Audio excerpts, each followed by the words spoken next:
bahwa ketika ada suatu kebijakan yang tumpang tindih, yang satu mengiyakan dan yang satu melarang, ada pelarangan pariwisata, ada pelarangan mudik. Kalau yang menjadi kebijakan, yang menjadi belit dari pemerintah kita itu adalah gagal produk.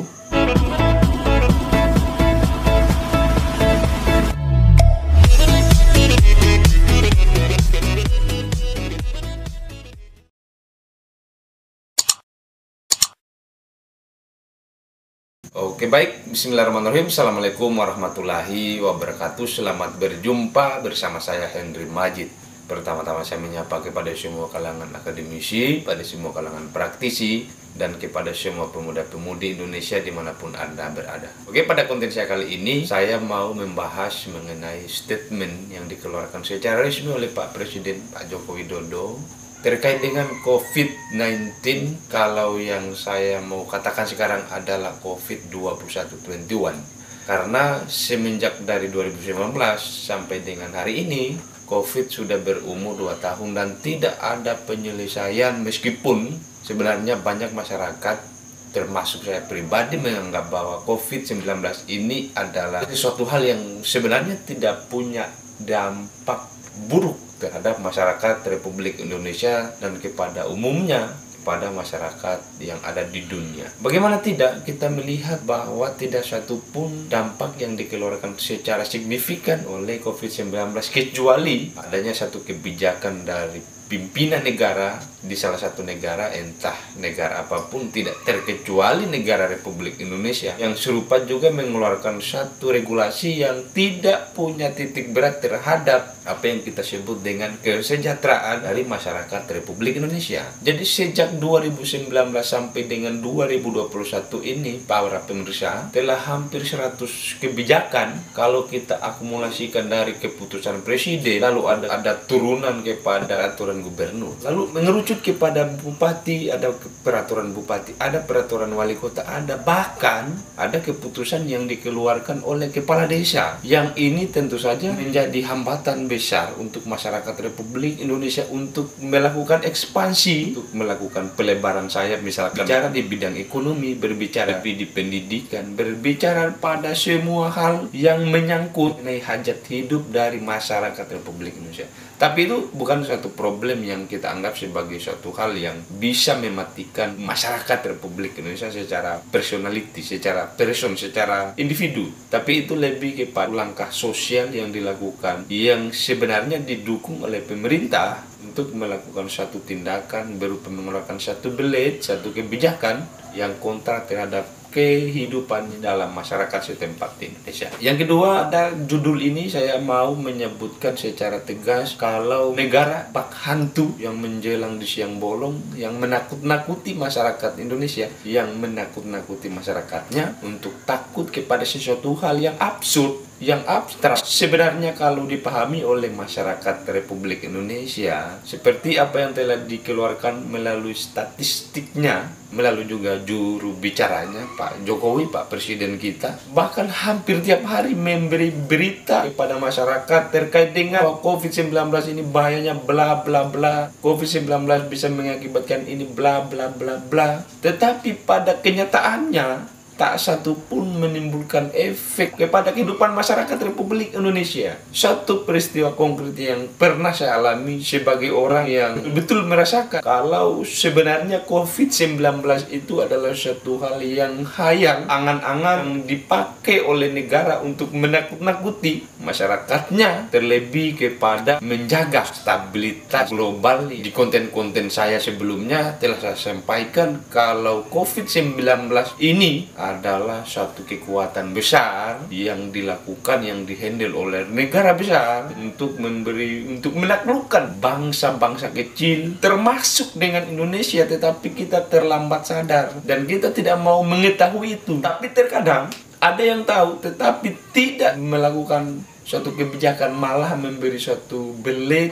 untuk mendukung sebab mereka punya keuntungan pada sisi-sisi ekonomis. Ya, Siapa lagi kalau bukan semua pemimpin-pemimpin bangsa Republik Indonesia. Saya mau lanjut, para pemirsa. Saya pernah tinggal satu kamar, bahkan satu handuk, satu sabun dengan orang yang dinyatakan positif COVID-19 oleh petugas yang kita kenal hari ini. Mereka bukan sebagai orang yang mengatasi COVID-19, tapi lebih mereka adalah mereka adalah kaki tangan dari penguasa untuk menakut-nakuti masyarakat yang ada di daerah setempat. Lalu masyarakat merasa ketakutan dan tidak punya kesempatan untuk berpikir secara kritis. Maka pertama, poinnya bahwa mati pikiran masyarakat Indonesia karena kita diberi kebijakan yang tidak semestinya dikeluarkan oleh pemerintah kita Republik Indonesia. Bahwa pertama, saya pernah tinggal satu handuk, satu bantal, satu tempat tinggal dengan orang yang dinyatakan positif COVID-19. Saya mau pengen coba, saya mau pengen merasakan kalau benar apa yang disampaikan oleh pemerintah kita melalui kebijakannya, bahwa tinggal bersama dengan orang yang positif COVID-19 itu artinya kita juga akan mengalami nasib yang sama. Tapi pada kenyataannya yang menjadi parah, saya malah tidak punya apa-apa. Saya bahkan tidak punya dampak apa-apa terhadap saya pribadi. Nah, itu artinya maka menguat saya punya konklusi bahwa ternyata COVID-19 ini adalah bualan belaka yang coba diberikan kepada negara Republik Indonesia oleh negara kuat tentunya, untuk memberi ketakutan kepada masyarakat Republik Indonesia yang tidak disadari. Mungkin disadari oleh Pak Presiden, oleh pemimpin-pemimpin bangsa, tapi dalam tanda petik mereka punya satu sisi manfaat secara personal, secara pribadi. Lalu pada akhirnya masyarakat yang harus menjadi korban merasakan apa yang diderita oleh orang-orang yang itu dalam tanda petik. Oke, sebagai penutup ya, yang bisa saya sampaikan bahwa di salah satu stasiun televisi, Pak Menteri, Pak Sandiaga Uno telah diundang oleh jurnalis senior Najwa Shihab. Pada saat itu Pak Sandiaga Uno yang sebenarnya yang menjadi harapan kita bersama malah memberi penguatan kepada keputusan Presiden bahwa ada pelarangan pariwisata, ada pelarangan mudik yang sedang digalakan oleh Presiden melalui kebijakannya, yang coba dibabat habis oleh Najwa Shihab. Tetapi kita mau berbuat apa? Nah, sudah ada kebijakan dan kita diwajibkan untuk mengikuti kebijakan itu.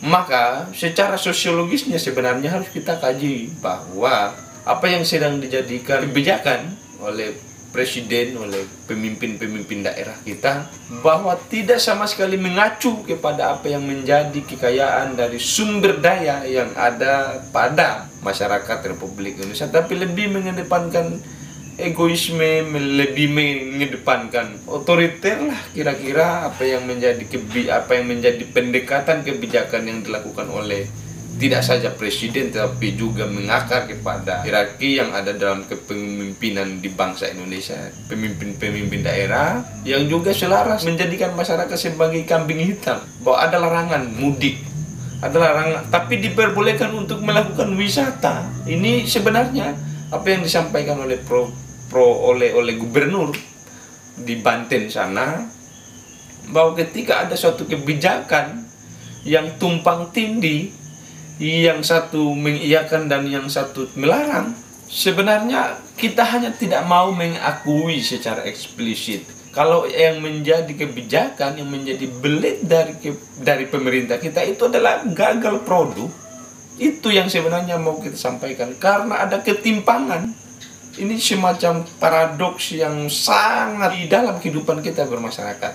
Apalagi yang melakukan itu adalah pemimpin negara kita. Maka kita bisa memberi kesimpulan kepada pemerintah kita, Republik Indonesia, bahwa apa yang menjadi arah ini tentu bukan arah yang baik. Oke, saya pikir itu yang saya bisa sampaikan pada konten saya kali ini.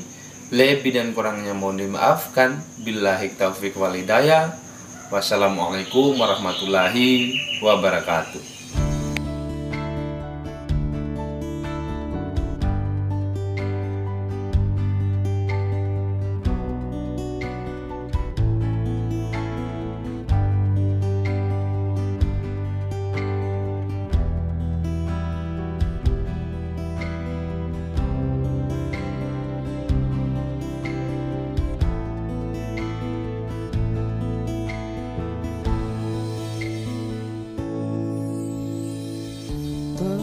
teruslah berkibar, tak pasti itu